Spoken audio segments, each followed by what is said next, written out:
Hello, Champagne Dreamers! Welcome back to my channel, or if you're new here, I don't know how you found me. Found us! Yay! But stick around, hit that subscribe button, and become part of the fam. I am very excited to be joined once again by the beautiful Hexorcist. She is going to be with me today.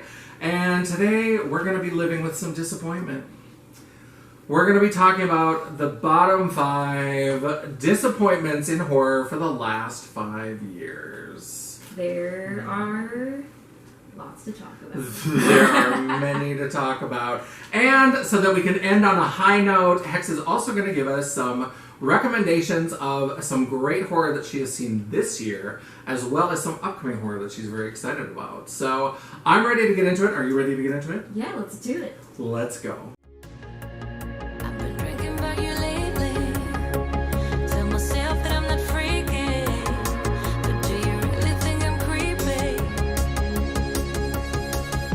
I'm creepy, creepy, creepy. Oh, I'm creepy, creepy. I'm creepy, creepy, creepy. Oh, so creepy, creepy. I'm creepy, creepy, creepy. Oh, I'm creepy, creepy.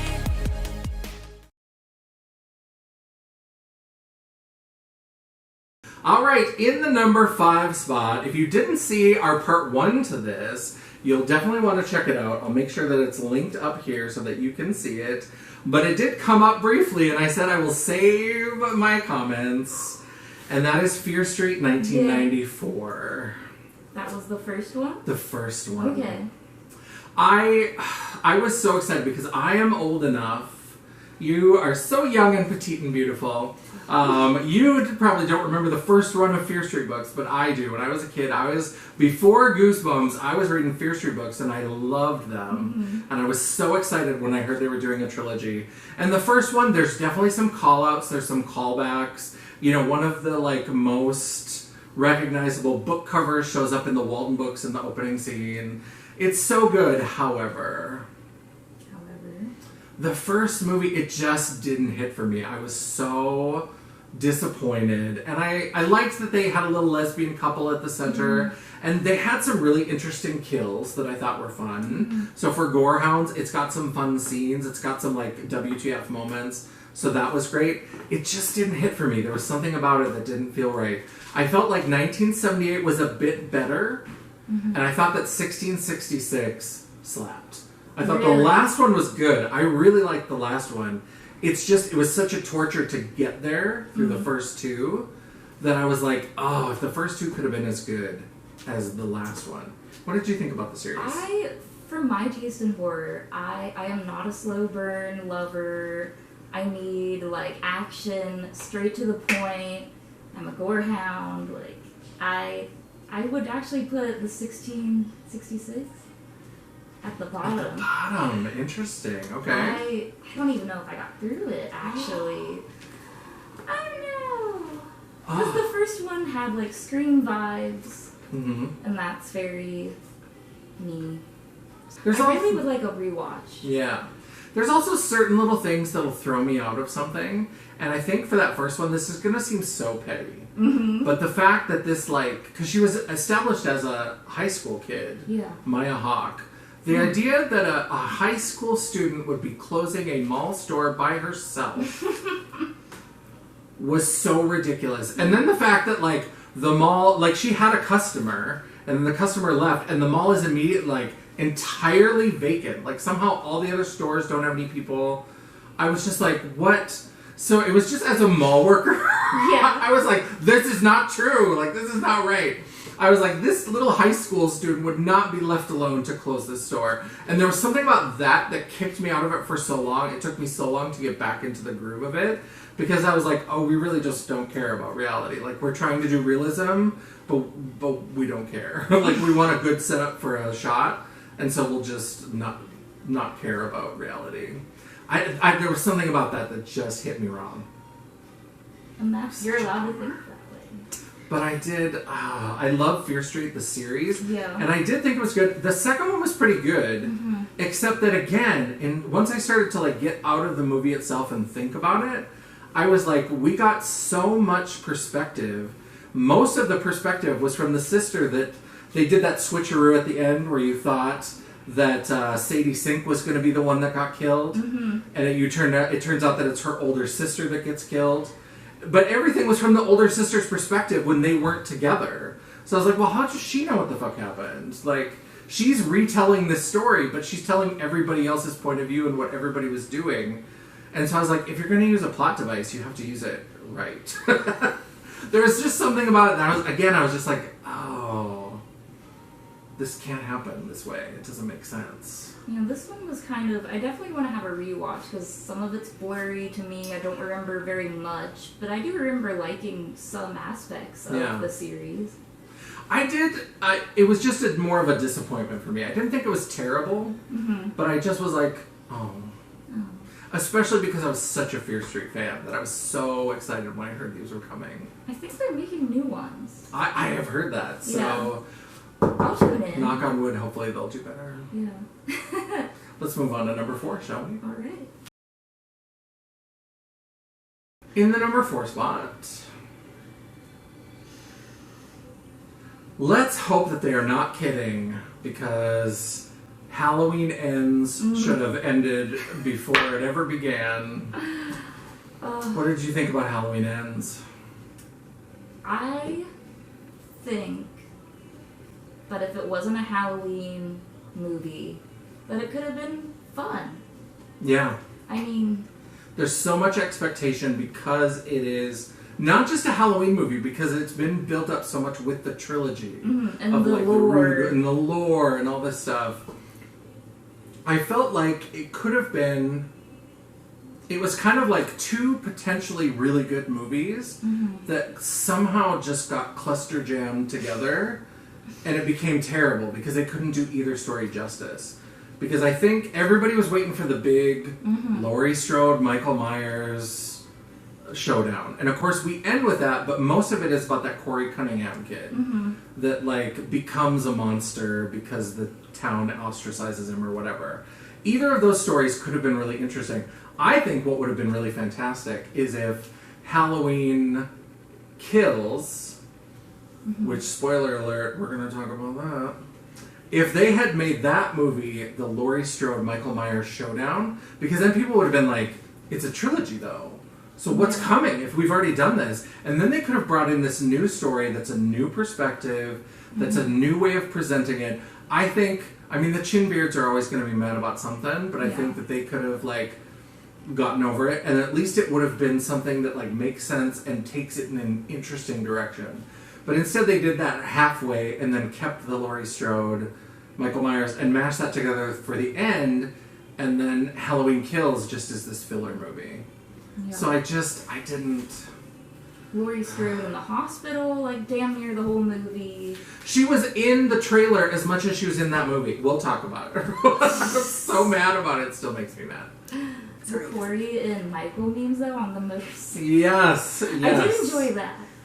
Yeah, I love the way that people talked about it, and I love that it brought conversation up, but by the end of it, I was like, just let this franchise die. Like, just... When they did the Halloween in 2018 or whatever, I was like, okay, bring everybody back, do this legacy thing. I mean, they brought back anybody... If some idiot wandered across a soundstage in 1978, they were in that goddamn movie. So, like, everybody was there. And they just brought them all in. And then, like, if you're going to do that, then do that. Have the final showdown, end with the fire, and just be done. But then they were like, no, milk that cash cow. Milk it. And so it just, ugh. I feel like we could talk about this movie forever. We could. We should move on to number 3. I'm curious. In the number 3 spot, this is one that I went in really hoping I was going to like. And again, this one isn't so much that I think it's a terrible movie. I just, from the preview to what I actually saw, the disappointment, and that's Imaginary. Oh, with the bear. With the bear, with the little bear. That. It was really, the trailer looks so creepy, and there are moments that have that creepiness to it. And then the ending is so cuckoo banana bread crazy. I hear it gets kind of possession-y or...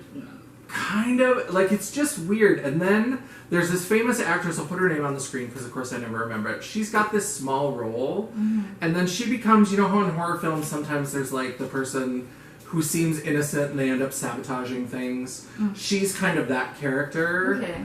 And then, so of course, she gets her comeuppance, and it's, once it went full-on imaginary friend route, I was like, we could have spent a little bit more imagination on this area, because it's so bizarre. I wanted it to be more, and I didn't get there. So for others like me who haven't seen it, would it even be comparable to, like, Megan, Chucky, the other kind of character?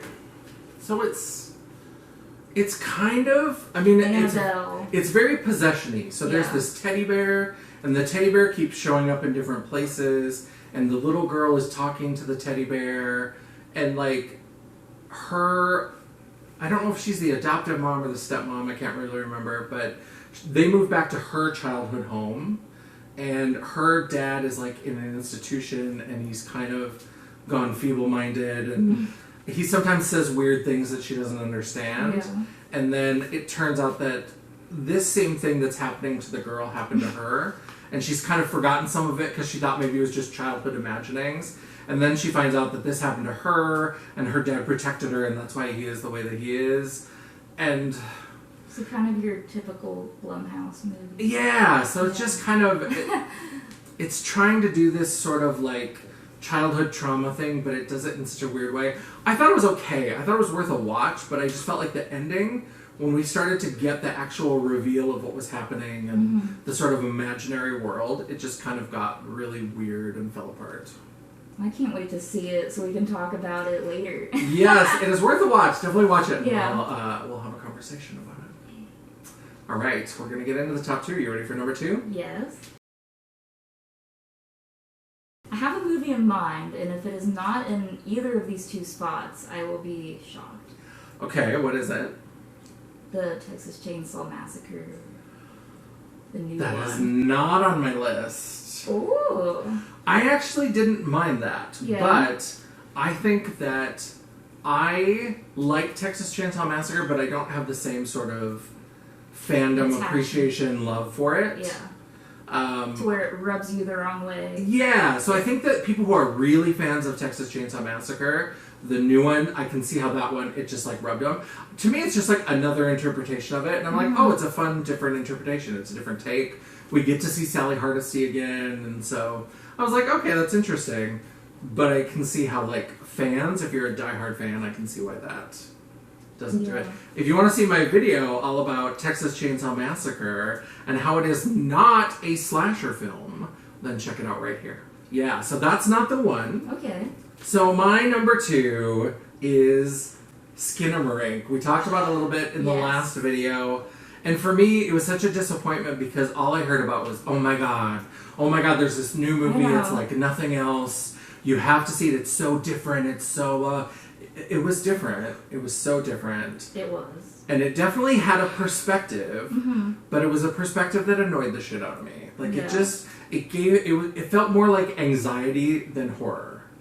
I just was like, if I wanted to be made anxious, I'll just go to work. Like, True. I don't, like, what is going to come in my email today? Like, I don't need horror for anxiety. I need horror for the, like, scare and the adrenaline. That's what I want. I don't really know how to critique that movie. Yeah. Because I don't want to rip apart somebody's work, you know. But it just do it. I felt like it had a clear vision. I felt like you could watch that and be like, this person knew exactly what they wanted, and they made exactly the movie they wanted to make. It clearly just was not made for me. Yeah. Like, I can accept that. I can accept not all movies are made for me, and that one was not. Like, it just was such a disappointment because it was so hyped that when I saw it, I was like, oh. That's it? Huh. That's what it is? Like, you can blink and miss what the... Yeah. I do think the artwork was very cool, though. Yeah, and the images, like that creepy little phone, like the kid's toy, that absolutely, I thought that was super cool. And, like, the visuals, I thought visually it was very interesting. I liked to follow it, but the story and just the way it was cut together, it just wasn't for me. Being on theme with it, though, I'm curious to see if the back rooms will ever come. Did you know that was in, like, production? I had heard something about that, but I don't... Yeah, it'll be interesting to see if that comes out. Yes. Are you ready for number 1? Let me have it. It's not going to surprise anyone. Let's do number 1. Number 1, we've talked about it a little bit. We got into it earlier because if Halloween Ends was bad, Halloween Kills is the worst horror movie that I have seen probably ever. I think it literally might be the worst horror movie that I have ever seen. Because things that are poorly made, that are like low budget kind of stuff, it has a spirit to it. And I felt like Halloween Kills didn't even have a spirit to it. I felt like everybody was just tired. And like this movie just made them tired. Like it just felt sluggish. And then to kill Judy Greer at the end. The one bright spot in that entire movie was Judy Greer. I mean, Jamie Lee Curtis was in it as much as she was in the trailer. That was almost all of her scenes were in the trailer. They built it up that sheriff guy, they tried to build that up like he was going to somehow be part of it. And then in the last movie, he shows up like twice to talk about fucking Japanese gardens. They had that Kyle Richards or whatever, who had been the little girl in the original. They brought her back in Halloween and tried to build her up. In the last movie, she's just like reading a couple tarot cards and she's gone. So like they had all this build up, and then that movie, when they announced that it was going to be a trilogy instead of just saying, "Oh, we're going to make a sequel to this reboot," you knew that the middle one was going to be nothing but fluff because you knew they weren't going to have the big showdown between Michael and Laurie until the end. So then what's the point of the second movie? You did get the firefighter scene, right? In Kills? It's been a little while since I've seen it, and the big showdown where they like the big that was the worst. Like talk about stretching any sense of credulity. All the lady with the like iron. Yeah, like everybody ganging up on him, and you think he's dead, and he somehow just gets up and kills everybody, and then goes and kills Judy Greer again. And like the first movie established that he didn't even give a shit about Laurie Strode. He was never stalking Laurie Strode. That was made up by his psychiatrist. So we've got this middle movie where you know it's not going to be the big showdown because that's going to be the last movie. And in the first movie, they explain that he doesn't even care about her. She just keeps getting in his way of trying to get to his house. I mean, it was mind-numbing. And that whole, like, evil dies tonight, they were trying to make some statement about vigilante justice, and if there was a message in there, it was terrible. Because, what the fuck was that? So Michael Myers is this big, towering killer, and then you've got this little pipsqueak guy that looks like fucking Danny DeVito as the Penguin, is running around and can barely talk, and then they're like, "It's Michael Myers, get him!" And they get him and push him out a window or get him to jump from the window. And I was like, nobody knew that little tiny chubby man wasn't Michael Myers? What? What the fuck are you talking about? I feel like when you try to sleep at night, your conscience is just like... I was hoping Michael Myers would kill me. I was hoping he would jump onto the screen and murder me so I wouldn't have to finish that stupid movie. Oh, God. I think it's just a fun... You just take it with a grain of... Like, you don't take it serious. I would have loved it if it was fun. Like, if there was some element of fun, if they had gone, like, full camp, or if they had tried to do something, because nobody knows what to do with Season of the Witch, because it's not a Michael Myers story, but it's still kind of in the franchise. If they had done something weird to kind of reference that and kind of distract everybody with this, like, Silver Shamrock something, that could have been something, like, go full camp with it and then bring it back to the Michael Myers. But just the way it was just nothing. It was 2 hours of nothing. I hate it so much. I remember I went to, like, an early screening of it. I felt like I was going to an early death. Well, that movie bums me out like nothing else. So I need to get in a better mood. I need you to tell me about your favorite horror that you've seen so far this year. All right. Have you seen Abigail? I have not. No. But I've read about it. The Killer I'm Ballerina. very excited. Yep. It is a horror comedy, which I think is one of my favorites. I think it does go over the top again, but I mean, who doesn't like, again, the camp of it all? And I love Melissa Barrera. Justice for Melissa. Like, that bullshit with her and Scream. Scream 7, I know they got Neve Campbell to come back, but I think it's going to be a disaster because that was clearly set up to be an arc of those, of Jenna Ortega and Melissa Barrera, and it just, I mean, Jenna Ortega was leaving anyway, they knew that before, it just wasn't released until later, but then when they fired Melissa Barrera, I was like, be done, That's just my be done. franchise. I like Scream, but I also did a video about Scream 6 that you can watch here, because I loved it when I was watching it, and the more I thought about it, I was like, did anybody even die in this movie? Right. And there's so many people that they faked you out on. You do get deaths in Abigail. Good. There is lots of nods to other movies. Like I said, there is comedy, there is gore, Nice. and there's twists and turns. So I really enjoyed that one. Good. Immaculate is another one Ooh, I haven't seen that. with Sydney Sweeney. Bless her, chef's kiss. It is like another nun possession type movie, but I feel like it's done differently than any nun movie I've really seen. I'm not even religious. I'm like former religious with like religious trauma. But there's something about demonic horror. Yeah. It's not that I don't like it, it's that I can't watch it by myself. Because Yeah. then I'm just in my house and I'm like looking around. Sometimes during the day I can get away with it because I watch the new Exorcist, whatever, Exorcist Believer. And I just watched it during the day and then I was Yeah. fine. But like, I if I like watch that a demonic, either. I thought it was okay. Yeah, I liked Exorcist. I liked it. I thought it was good.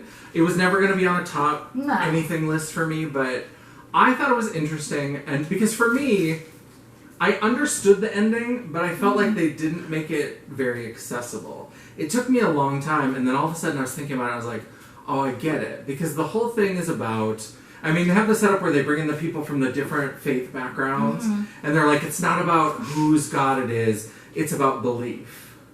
And that's why the one girl dies and the one girl lives, is because the ones who are like the fundy Christians, who are the ones in this country who like to pretend that they have a claim to all things faith and that they're the most faithful, when they are behaving the least like Jesus of anybody on this planet, amen, thank you.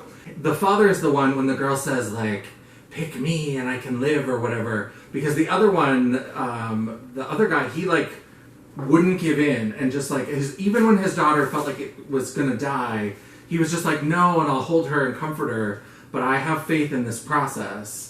And the other one, he was like, I pick her, because that's showing that he didn't really have the faith. He was pretending to have faith, and so that's why his daughter died, because that was the whole point of it. And so, but I felt like it was really, it took me a long time to get there. Like, it took me a long time to really puzzle it out, and I was like, you have to make it a little easier than that. You have to, because people are like, well, why not? Why did that happen? I thought maybe some of it was like being selfish. I don't know. Yeah, and that's what it was, is that in the end, he was so selfish and self-interested that he didn't have faith. Because the other father, even when his daughter seemed to be dying, he didn't give up on the process of what they were doing. He just was like, whatever's going to be, whatever's out there, whatever's going to happen is going to happen. And he just like held on and was sad about it. But then the other one, he saw that happening and was like, I don't want that to happen. He only thought about it himself. And it stopped being about his faith that his God was going to bring him out of this, and made a deal with that demon, and the demon killed his daughter. Because he deserved it, Fundy. Let's see how many subscribers we can lose. Any other, so what are some upcoming horrors that you're excited for? Cuckoo. Looks very good. Very excited about that. I need it now. Yeah.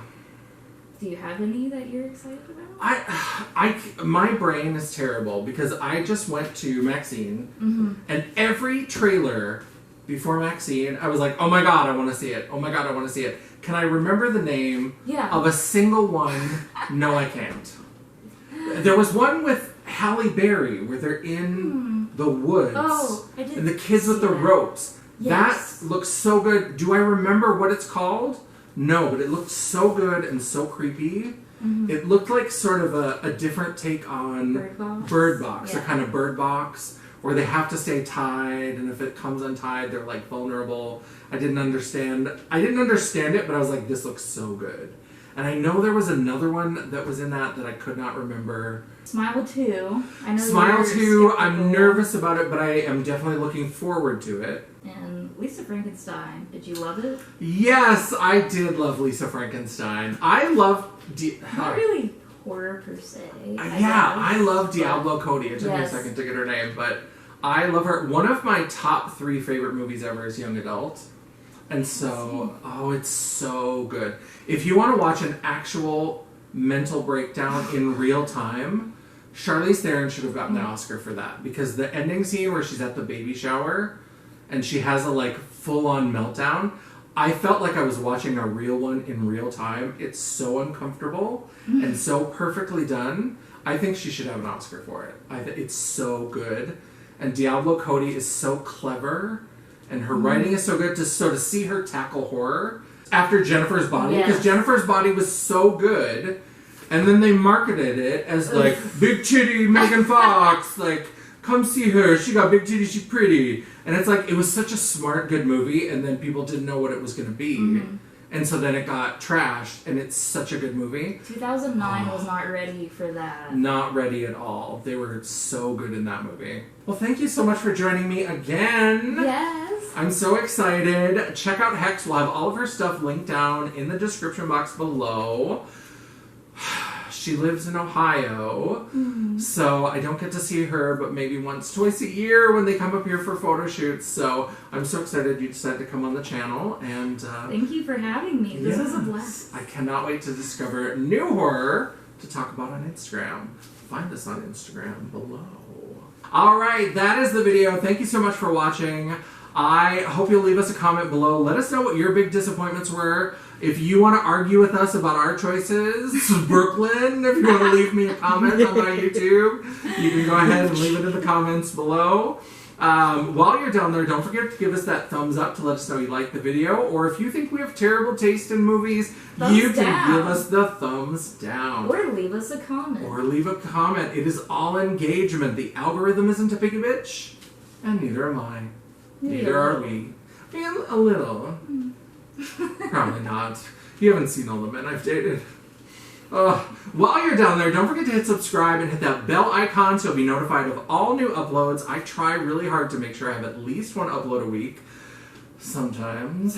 But sometimes, if you're lucky, you might even get a bonus video. Ooh. Hexorific. I love you.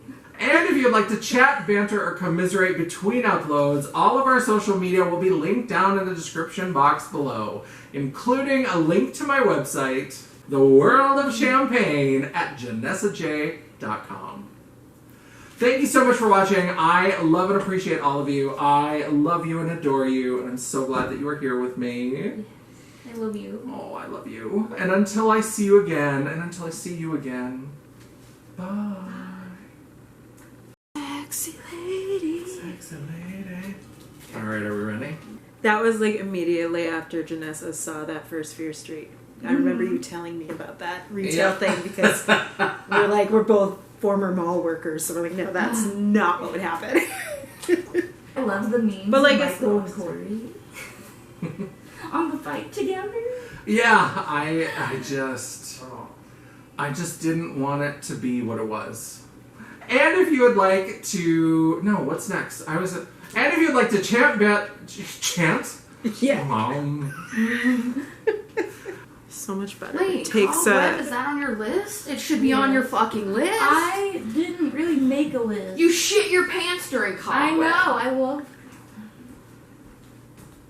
Oh my god. There's just too many. I'm in there mentally yelling. I'm like, what about this? I was waiting for you to say like Thanksgiving and all that. I didn't like Thanksgiving. What?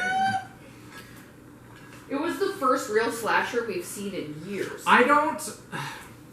Eli Roth is always goes a bridge too far for me.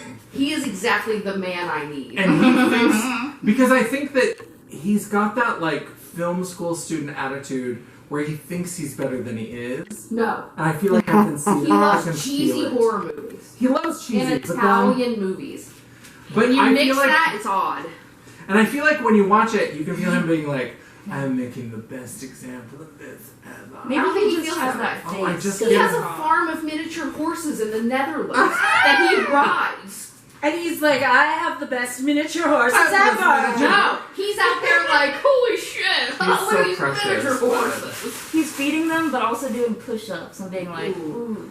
I'd fuck him, but he couldn't talk. No. Oh, I want him to tell me every fucking favorite horror movie of his. Like, just beats my fucking up. Eli Roth, we have like a thing. You're recording all this? No. Oh no. Okay. Eli Roth is He's hot. that was trauma for me, you guys. I would have always survived it. That too.